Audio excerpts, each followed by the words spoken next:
Bismillahirrahmanirrahim. My dear students, I am Shahzad Wahid or I am teaching you very first chapter of biology, that is introduction.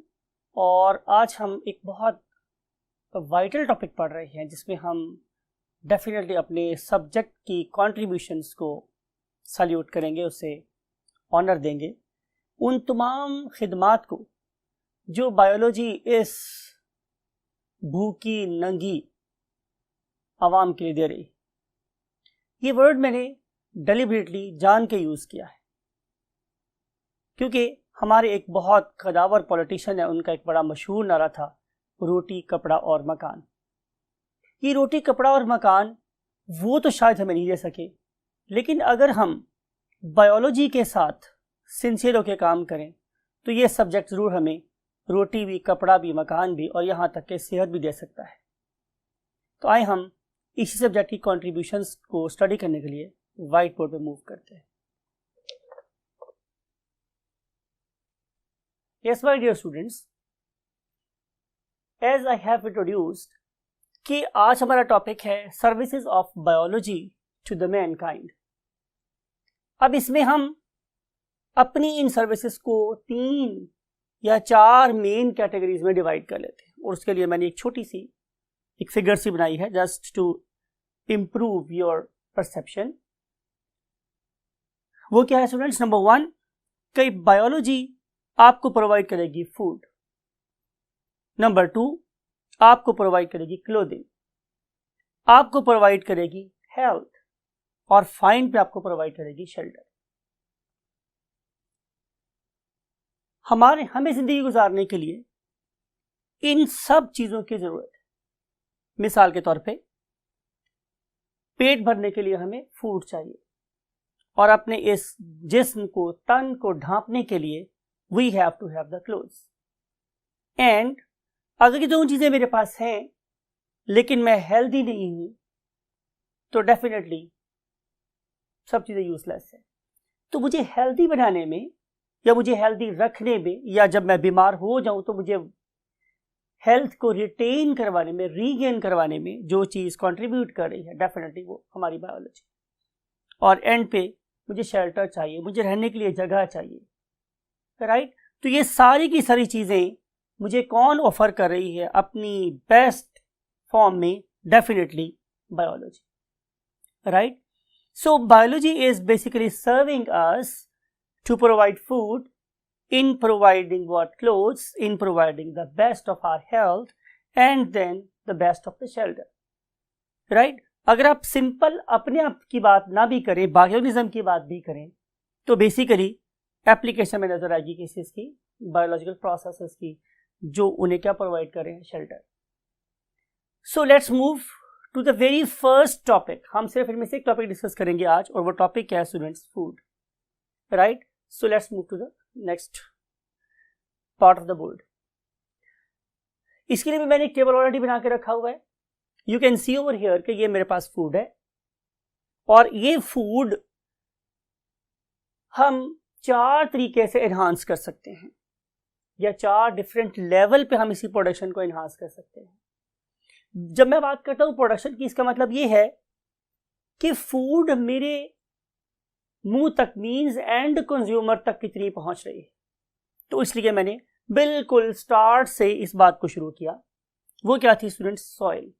यानी कि अगर आप एक पौधे को पैदा करना चाह रहे हैं तो उसके लिए सबसे अहम चीज़ है प्रेपरेशन या तैयारी। बिल्कुल ऐसे ही जैसे कि आप हम लोगों के लिए नेक्स्ट डॉक्टर्स, इंजीनियर्स की क्या हैं? एक सीडलिंग्स हैं। अगर हम आपको अच्छा एनवायरनमेंट देंगे तो डेफिनेटली आप एक अच्छा ट्री साबित होगी। सिमिलरली अगर मैं एक अच्छी क्रॉप लेना चाह रहा हूं तो सबसे पहला स्टेप ये है कि मेरी सॉइल अच्छी प्रिपेयर हो। अब हम करते क्या हैं? Being the students of biology, being the agriculture specialist, being the soil specialist, हम डिफरेंट एरियाज में जा सकते हैं और उन पर्टिकुलर खेतों में से क्या कर सकते हैं? सैंपलिंग कर सकते हैं। सैंपल करने के बाद हम उससे लैब में जाके टेस्ट करेंगे। क्यों टेस्ट कर रहे हैं? For this very thing we call it as what? Mineral and soil, right? आपको ये बात पता है कि अगर आप लोगों की सॉइल में मैग्नीशियम की क्वांटिटी कम हुई तो क्लोरोफिल नहीं बनेगा, नाइट्रोजन की क्वांटिटी कम हुई तो आप लोगों की फसल रिटार्डेड रह जाएगी, अंडर यू कैन से रेटेड रह जाएगी, और अगर आप लोगों के पास फास्फोरस ना हुई तो आप लोगों की रूट्स नहीं बनेगी। तो इन सारी की सारी चीज़ों को हम इवेल्युएट करते हैं कि whether this particular soil is fit for the growth of the new generation of the plants और नॉट। अगर इसमें किसी चीज़ की डेफिशिएंसी हो तो we recommend a particular amount of that very mineral and salt per acre, और जो भी एक यूनिट उस इलाके में अप्लाई हो रहा होता है। सो वी वांट टू से कि जो यहाँ पे मोस्ट इंपॉर्टेंट चीज़ है वो क्या है, मिनरल। फिर हम अगले फार्मर को ये भी बताते हैं कि आपकी सॉइल में मॉइस्चर लेवल कितना है, वाटर कितना है, आप इसमें कौन सी फसल काश्त कर रहे हैं, उस फसल के लिहाज से आप लोगों की सॉइल में वाटर कंटेंट कितना होना चाहिए, राइट। ये सब चीजें सेट करने के बाद, रिकमेंडेशन देने के बाद, सो बीइंग एग्रीकल्चर स्पेशलिस्ट हम सेटिस्फाई हो जाते हैं कि हमने अपने एंड यूजर बीइंग फार्मर की को बेस्ट सर्विसेज प्रोवाइड कर दी। Now it is up to the farmer कि वो हमारी रिकमेंडेशंस को कैसे ओबे करता है। We are not the enemies, although हमारे यहाँ ये बड़ा कल्चर है जनाब, उन्होंने की पता है, हमारे पास नस्लों का तजुर्बा है, बट एजुकेशन, इल्म, ये सबसे बड़ी ताकत है, राइट। अगर आपको एक स्पेशलिस्ट, एक ऐसा पर्सन जो शायद 20 और 30 साल के एक्सपीरियंस के बाद और उन 150 साल की बुक्स पढ़ने के बाद आपके सामने खड़ा हो, उस एक्सपीरियंस आपसे भी ज्यादा हो, राइट। तो जब हम उसको रिकमेंड कर रहे हैं तो उसे चाहिए, फार्मर को ये चाहिए कि वो हमारी रिकमेंडेड डोज ही हमारी सॉइल में इंट्रोड्यूस करें, because excess of everything is bad. अगर आप उसको अपनी क्वांटिटी से ज्यादा ऐड कर दोगे तो डेफिनेटली मोस्ट इंपॉर्टेंट थिंग जिससे मैं क्या बोलता हूं, water, it will bind with the you can say minerals and salts and it will not be available to the plant, so plant will never grow. So लालच नहीं करना चाहिए, हम जितनी चीज रिकमेंड कर रहे हैं उतनी ही चीज सॉइल में डालनी चाहिए, राइट। अगली बात करते हैं, क्या ऐसा मुमकिन है हमारे पास कि मैं सॉइल को यूज ना करूं, लेकिन सॉइल के सोर्स यानी मिनरल और वाटर की बात कर रहा हूं, मैं उसको यूज कर लूं और वाटर को यूज करूं और पौधों को उगा लूं? तो आंसर इज यस। हमने इस पर ट्राई किया, हम लोगों ने कंटेनर्स बनाए, उन कंटेनर्स में हम लोगों ने वाटर और मिनरल सॉल्ट का मिक्सचर ऐड किया, और मिक्सचर ऐड करने के बाद उसमें हम लोगों ने प्लांट्स को ग्रो करना शुरू कर दिया। हमने देखा कि हम सिर्फ और सिर्फ ये दो इसेंशियल चीजें means water, minerals and salts दे के हम प्लांट्स को वाटर में भी ग्रो करवा सकते हैं, लेकिन जरूरत इस बात की है कि मैं उस वाटर को वेल एरेटेड रखूं, राइट। इससे भी हम सॉइल के बगैर भी पौधों को ग्रो करवा सकते हैं। तो क्या ये लाइफ में कहीं अप्लाई हो रहा है? तो आंसर इज यस। दुनिया में बहुत से ऐसे कंट्रीज हैं, खासतौर पर जिन मुल्कों के पास लैंड कम है, फॉर एग्जाम्पल जापान, उन लोगों के पास जो अमाउंट ऑफ लैंड है वो काफ़ी कम है, तो वो क्या करती हैं, वो इसी टेक्निक को यूज़ करते हैं और अपने घरों के अंदर भी सब्जियों को उगा लेते हैं, just providing these two things. अब इस टेक्नोलॉजी को इंटरनेशनली कहाँ यूज़ किया जा रहा है? इन एस्ट्रोनॉट्स यूज़ करते हैं अपने स्पेस स्टेशंस में to grow there what foods. तो ये हुई बात हमारी सॉइल के बारे में और सॉइल के एलिमेंट्स के बारे में। अगली बात यह आ जाती है स्टूडेंट्स कि हम अपने फार्मर के और बेटर फ्रेंड बन के जाहिर होते हैं। नॉट ओनली हम उनको सॉइल प्रिपेयर करके देते हैं, बल्कि हम लोग उनको सीड भी सेलेक्ट करके देते हैं। हम उन्हीं की बात करते हैं कि देखो, जो सीड हम आपको दे रहे हैं, जो ब्रीड हम दे रहे हैं आप लोगों को, उस पर्टिकुलर सीड को हमने टेस्ट किया हुआ लैबोरेटरी के अंदर, ये डिजीज रेजिस्टेंट है, फॉर एग्जाम्पल ये पेस्ट रेजिस्टेंट है, ये किसी किस्म की फंगस रेजिस्टेंट है, ये डिजीज फ्री है, ये बिल्कुल हेल्दी किस्म का सीड है, और हम लोगों ने इसको जिस एनवायरनमेंट में प्रिजर्व किया हुआ था, उस पर्टिकुलर एनवायरनमेंट में इसके ऊपर किसी किस्म के डिजीज होने का चांस भी नहीं था। तो आप उस पर्टिकुलर चीज को मत उगाएं जो आपने प्रिजर्व की थी, जो सही प्रिजर्व भी नहीं हुई, मुमकिन है कि वो उगेगी ना। सो टू इंक्रीज द पर एकड़ यील्ड, हम लोग क्या करते हैं कि हम उन्हें सीड भी खुद सिलेक्ट करके देते हैं, राइट, कि आपने सीड कौन सा इस्तेमाल करना है और ये वाला सीड किन बेस्ट कंडीशंस में डेवलप होगा। ये वाले काम करने के बाद अब हम उम्मीद करते हैं कि चूंकि हमारी सॉइल भी बेस्ट प्रिपेयर्ड थी, हमारा सीड भी बेस्ट सेलेक्टेड सीड था, तो अब क्या होना चाहिए, डेफिनेटली अब हमारी जो पर एकड़ यील्ड है वो बढ़नी चाहिए। अब हम किस स्टेज पर आ गए हैं कि जब हमने सीड को जमीन में सो किया तो अब उनमें से सीडलिंग्स निकल आए। जब ये सीडलिंग निकल रहे हैं तो ये मुख्तलिफ स्टेजेस से गुजरेंगे।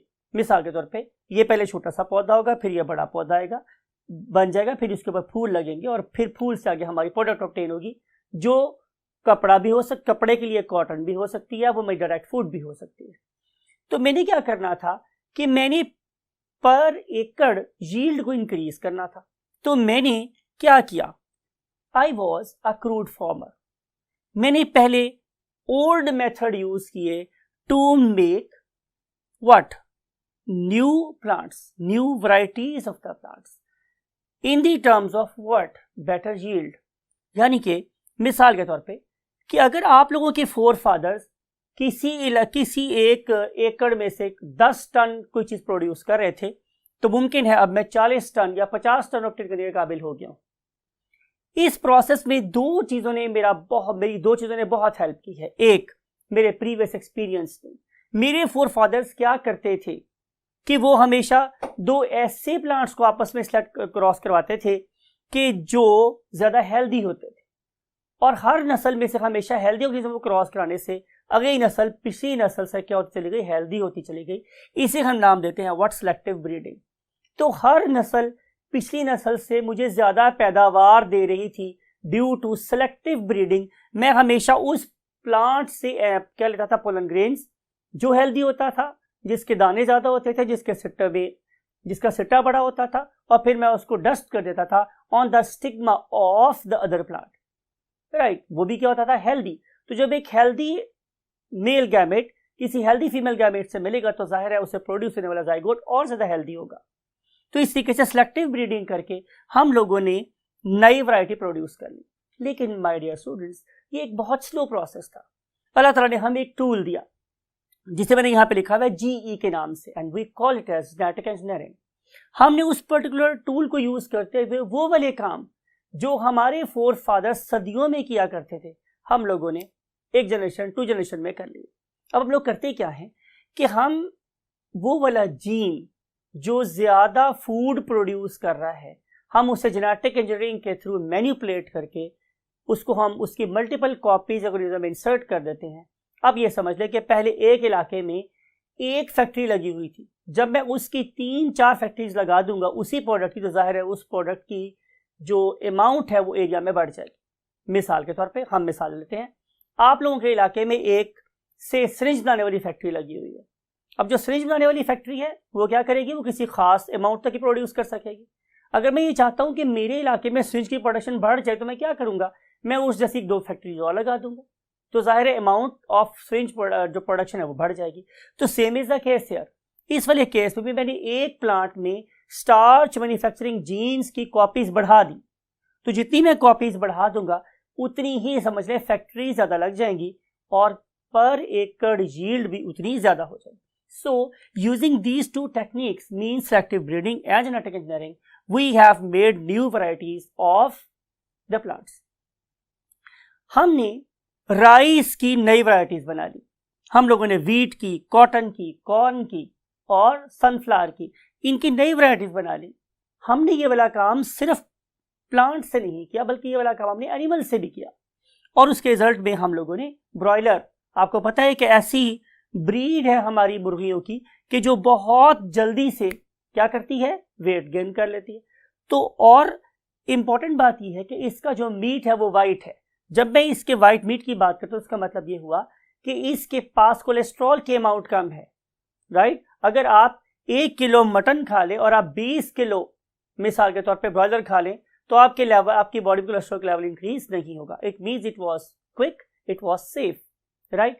तो मैं कम टाइम में ज्यादा मुनाफा कमा सका, और नंबर 2, मैं कम टाइम में ज्यादा भूखी आवाम का पेट भर सका। तो ये था हमारे पास इसका कंट्रीब्यूशन ब्रॉयलर का। और जो लेयर है वो एक ऐसी यू कैन से ब्रीड है हैन की कि जो बहुत ज्यादा अमाउंट में एग्स ले कर रही है। यानी कि अगर आप लोग देखें तो आज कितने मल्टीपल किस्म के क्या खुल गए हैं, ग्रोसरी स्टोर्स खुल गए हैं, और उन सब्जी की जो किराने की दुकानों पे अब आप लोगों को ह्यूज अमाउंट में क्या नजर आ रहे हैं, एग्स नजर आ रहे हैं।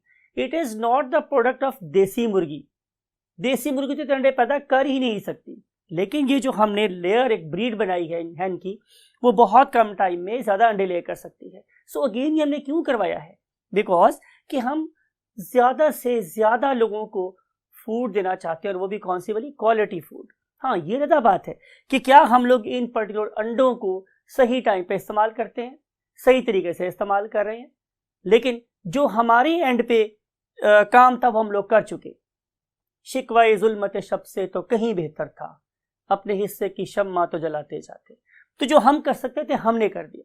हमने ये कोशिश की कि हम आप लोगों को ज्यादा जल्दी मीट प्रोड्यूस करके दें, ज्यादा अमाउंट में एग्स प्रोड्यूस करके दें। Being biologist we have done our job, now it is your turn कि आप इसको कैसे इफेक्टिवली यूज करते हैं। फिर बात ये हो रही थी स्टूडेंट्स कि चाहे आप लोगों ने प्री एग्जिस्टिंग वैरायटी यूज की या आप लोगों ने न्यू वैरायटी यूज की, हम लोग इनको कैसे इंक्रीज करवा सकते हैं बहुत तेजी से, बाय मीन्स ऑफ क्लोनिंग। हम उनको क्लोनिंग के थ्रू उनके नंबर को बहुत कम टाइम में ज्यादा कर सकते हैं। Same is a case with tissue culture. हम किसी प्लांट का एक पीस ले सकते हैं, उसके स्मॉल स्मॉल पीसेस करके उसकी मल्टीपल प्रोपेगेशन करवा सकते हैं। माइक्रो प्रोपेगेशन से भी हम लोग बहुत कम टाइम में उनके अमाउंट को इंक्रीज कर सकते हैं। ये बात तो थी कि हम अगर अच्छा सीड सेलेक्ट कर चुके हैं, अच्छा प्लांट प्रोड्यूस कर चुके हैं, जेनेटिक इंजीनियरिंग के थ्रू नई वैरायटी प्रोड्यूस कर सकते हैं या कर चुकी हैं, तो फिर हम लोग उनके नंबर को बहुत क्विकली कैसे इंक्रीज कर सकते हैं, using cloning, using tissue culture and using what, micro propagation. बात चलते हैं आगे। अब फॉर एग्जांपल कि ये प्लांट अब बड़ा हो गया। जब ये प्लांट बड़ा होगा तो इसे दो चीजों का सामना करना पड़ सकता है। नंबर वन, पेस्ट्स का। अगर एक पेस्ट आ गया है हमारी फसल के ऊपर अटैक करने के लिए, तो what is our prime job? हमारी जॉब ये है कि हम उस पर्टिकुलर पेस्ट को कंट्रोल करें। क्यों?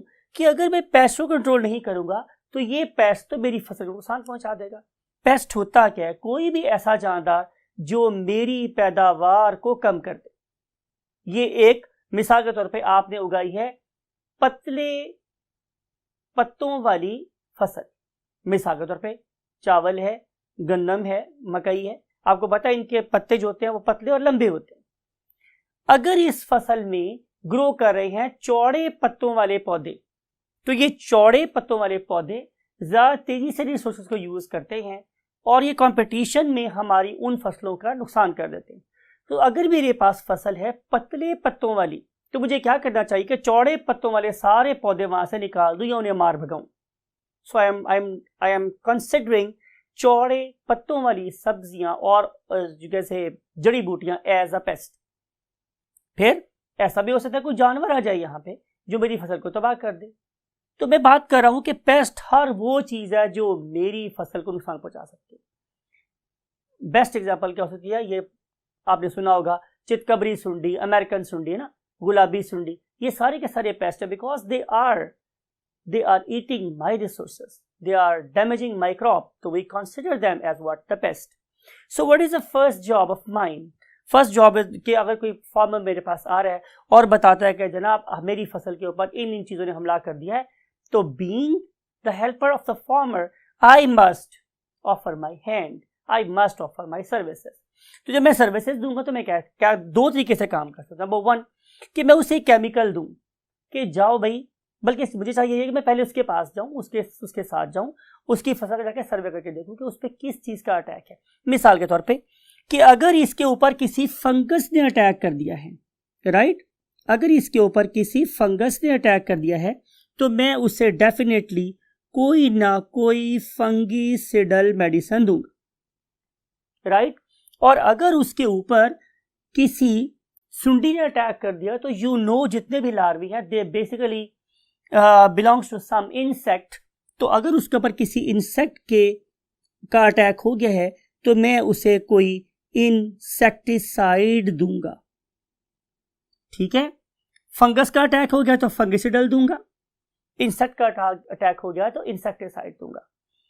दूसरा प्रॉब्लम क्या हो सकती है कैबिनल के सेंस में कि ये वाला प्लांट ग्रो नहीं करा due to some deficiency of what, fertilisers. तो केमिकल वाले केस में मैं उसकी एक और तरीके से हेल्प कर सकता हूं, वो ये कि मैं उसे प्रोवाइड करूं व्हाट, फर्टिलाइजर्स, राइट। तो ये जो मेरे पास फर्टिलाइजर्स हैं ये भी बेसिकली फार्मर के क्या हेल्पर हैं और वो उसकी पर एकड़ यील्ड को इंक्रीज कर रहे हैं।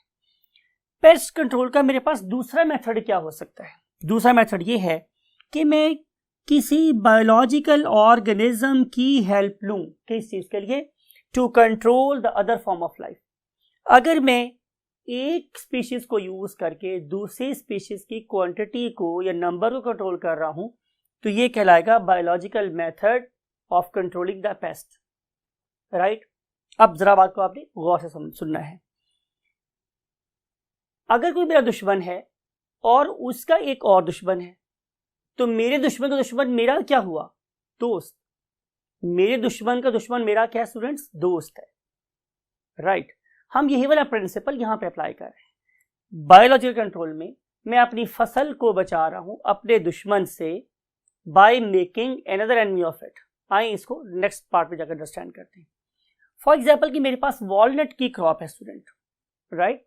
इसके ऊपर फीड करते हैं बहुत से एफिड्स। एफिड क्या है? बेसिकली मेरे पास एक इंसेक्ट है, राइट।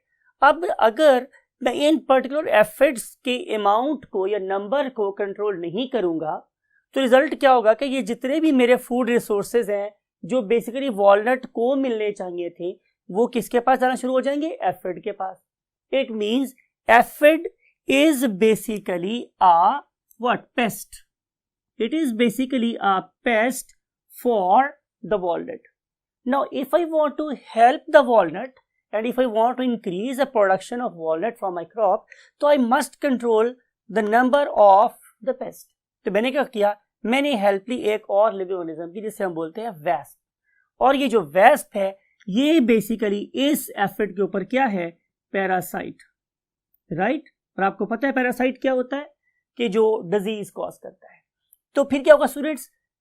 ये जो वेस्प है ये मेरा फ्रेंड है। क्यों? कि ये मेरे एनिमी का एनिमी है। तो मैंने इस लिविंग फॉर्म ऑफ लाइफ को कंट्रोल किया थ्रू अनदर लिविंग फॉर्म, तो हम इसे क्या बोलेंगे? Biological control of the pests, right. आगे चलते हैं। एक और एग्जांपल है हमारे पास। मेरे पास कोई भी क्रॉप हो उसके ऊपर किसी ना किसी इंसेक्ट लार्वी का अटैक हो सकता है। मैंने अभी एग्जांपल दिया आप लोगों को, चितकबरी सुंडी, अमेरिकन सुंडी और गुलाबी सुंडी। इनमें से जब भी किसी लार्वी का या सुंडी का अटैक होगा तो मैं अपने एक और फ्रेंड को बुलाऊंगा। क्यों मैं इसे फ्रेंड बोल रहा हूं? हालांकि मेरा फ्रेंड नहीं है, लेकिन मैं इसे क्यों फ्रेंड बोल रहा हूं? बिकॉज कि ये इसका एनिमी है and that very organism is a bacterium. BT is basically a bacterium और इस बैक्टीरियम का नाम है बैसिलस thuringiensis, राइट। और इसे हम प्यार से बीटी कहते हैं। ये जो बैसिलस thuringiensis है ये जब भी जाएगा लार्वी के इंटेस्टाइन में तो उसके सेल्स की लाइसिस कर देगा, उसके सेल्स को फाड़ देगा। बिकॉज कि स्पेशल किस्म की आईसीपीज बनाते हैं, इंट्रासेलुलर प्रोटीन्स बनाते हैं जो उनके सेल्स को फाड़ डालते हैं, राइट। तो कहने का मकसद ये हुआ कि अब भी मैंने एक फॉर्म ऑफ लाइफ को दूसरी फॉर्म ऑफ लाइफ को कंट्रोल करने में यूज किया है। तो ये भी क्या एग्जांपल होगी बायोलॉजिकल कंट्रोल की। अब जरा हम आज के लेक्चर की आखिरी बात कर रहे हैं। वो आखिरी बात स्टूडेंट्स क्या है? उसे हम बोलते हैं IDM। IDM it stands for integrated disease management, right. Integrated disease management, right. अब इस वाले काम में आप जरा गौर से देखें। Right from the beginning, right, यानी कि आप सॉइल से लेकर देख लें एंड तक मेरी सारी की सारी एफर्ट्स किस लिए थी? जाहिर है इसलिए कि जो पैदावार है वो बढ़ जाए। मैंने हर उस बीमारी की दवा तलाश की या उसका इलाज तलाश किया कि जो जरूरी था टू इंक्रीज द पर एकड़ yield of the crop, right. तो मैं कहना ये चाह रहा हूं कि हम यही वाला काम किस पे कर रहे हैं, डिजीजेस के ऊपर भी कर रहे हैं। बात को दोबारा से एक और जाविये से देखते हैं। मेरा प्रॉब्लम क्या था कि मेरी 1 एकड़ में जो पैदावार है वो कम हो रही, तो मैंने हर वो कोशिश की कि जिसके जरिए से मैं अपनी पैदावार को इंक्रीज कर सकता था, right. It is called as integrated management. लेकिन फॉर एग्जांपल ये डिजीज है, कोई बंदा हमारे पास आ रहा है, उसको कोई प्रॉब्लम है, तो मैं हर कोशिश करूंगा। फॉर एग्जांपल मैं उसे लैब में भेजूंगा, मैं उससे टेस्ट करवाऊंगा, अगर एक्सरे की जरूरत है एक्सरे करवाऊंगा, अल्ट्रासाउंड की जरूरत है अल्ट्रासाउंड कराऊंगा, उससे एमआरआई की जरूरत है एमआरआई कराऊंगा, ठीक है। सारे टेस्ट देखने के बाद मैं उसे किसी डॉक्टर के पास भेजूंगा, वो डॉक्टर से बताएगा जनाब आप किसी खास डिपार्टमेंट में चले जाएं, वो खास डिपार्टमेंट के लोग फिर उसको अपने वे से देखेंगे। अगर ज़रूरत हो, फॉर एग्जांपल एक्सीडेंट हो गया है, अगर वहाँ पे ज़रूरत है किसी हड्डियों वाले डॉक्टर के, हम उसको भी बुला लेंगे, किसी माइक्रोबायोलॉजिस्ट की उसको भी बुला लेंगे, पैथोलॉजिस्ट की जरूरत है उसको भी बुला लेंगे। तो हम सारे के सारे मिलकर किसी एक डिजीज को मैनेज कर रहे होते हैं। When we combine our all efforts to cure a patient और टू क्योर अ डिसऑर्डर, तो we call it as integrated disease management. हम अपने हिस्से के सारे काम मिलकर कर रहे होते हैं, आप अपने हिस्से के सारे काम जरूर कीजिएगा और कोशिश करें कि आप अपनी इस लेवल पर मैक्सिमम मार्क्स को स्कोर करें, और इस चीज़ को अचीव करने के लिए अल्लाह आप लोगों की बहुत हेल्प करे। Till next lecture, take very good care of yourself.